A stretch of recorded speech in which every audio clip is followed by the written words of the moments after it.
welcome back. I'm Mary Jo, also known as Sewjo, and this is my channel where I talk about all my quilty stitchy things. And I'm back to show you everything that I have made with the Mrs. Quilty Box 1. So, yesterday I showed you, at least I think it was yesterday, I've made some of these videos in a hit, so I'm kind of confused on when they get released. But I showed you the block of the month that I did. So let me show you a little picture about what that's supposed to look like. So here's the block of the month for that box 1. And I made that. That's my block. Now, I had said when I had unboxed this that I wish there was a quilt pattern. And there wasn't. So I kind of used that block, which they're calling the Cozy and Mosaic block, and made my own quilt top. So let's go take a look at it. I'm not getting a good look at it all at once, but we'll go in, take a little bit of a better look at it. Down and up. So I had made 8 additional blocks and put it together in a quilt top just like that. I'd put 4, put them in the middle, and as you can start to see those secondary patterns, if I had done more of those blocks and put them together, the secondary patterns really would have stood out a little bit more. And then I put a 6-inch border all the way around it after we did that, and so this quilt is about 60.5 by 60.5. So it's a square quilt. So that's what I did with all the blocks. So as I had said when I did the unboxing, I prefer quilt tops because I like the bigger projects as opposed to the smaller ones. But that's just me. Everybody's different. So I took the block of the month pattern, made my own quilt. It's all good. But I still got lots of other projects out of this box.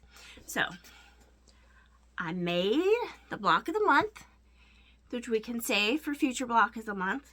I made a quilt top. Now with that quilt top, I did have to provide my own background, which is common for boxes.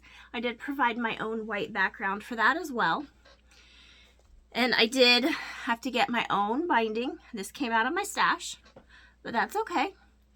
And that's pretty common with boxes, although they did give me 12 fat quarters, which is a good bit for a subscription box. Now, what else did we make? So here's a look at what the patterns were for the month. It was the block of the month, pot holders, placemats, and this mug rug. Now, I did not make the mug rug just because I'm not a mug rug kind of person, but that's okay. But I did make 2 pot holders. I just did some cross hatch quilting on it real quick. And backing fabric. We did that. And I also made 2 placemats. There's 1 and there's 2. Now, I did not use batty in my placemats. I used the Pellon Flex Foam just because I like it better for that. And I just did some straight line quilting, very simple quilting. The backing was from the stash. I just did some simple quilting on it. Now, I do want to talk about the pattern a little bit for the placemat. Now, this is a very easy pattern to do, but let's see. When I was cutting the fabric out,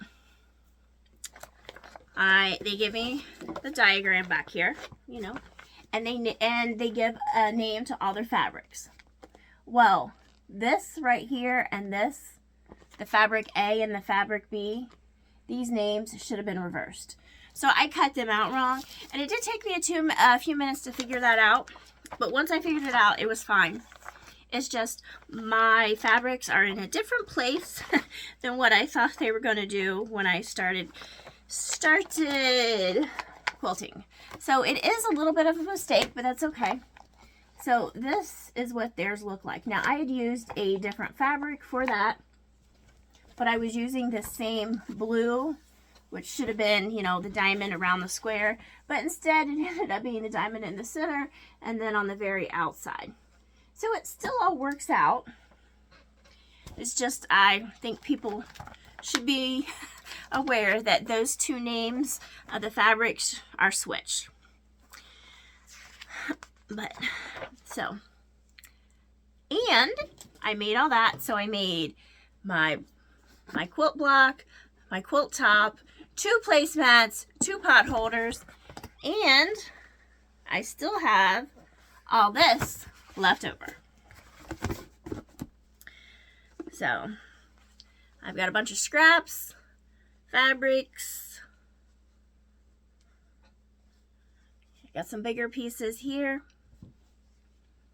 Now, if I had wanted to, I could have done like a pieced backing on the back of my placemats, but I just decided to go with the plain color, or all one fabric. But I could have pieced these together and used even more of my fabrics in the box.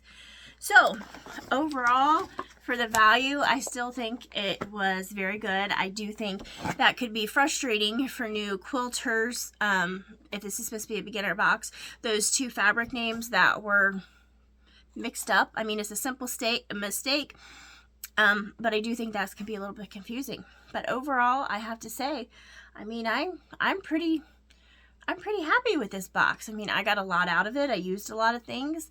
So we'll see. Now we'll see what I'll make for month 2. All right. Or box 2, I guess. All right. Until next time. Bye.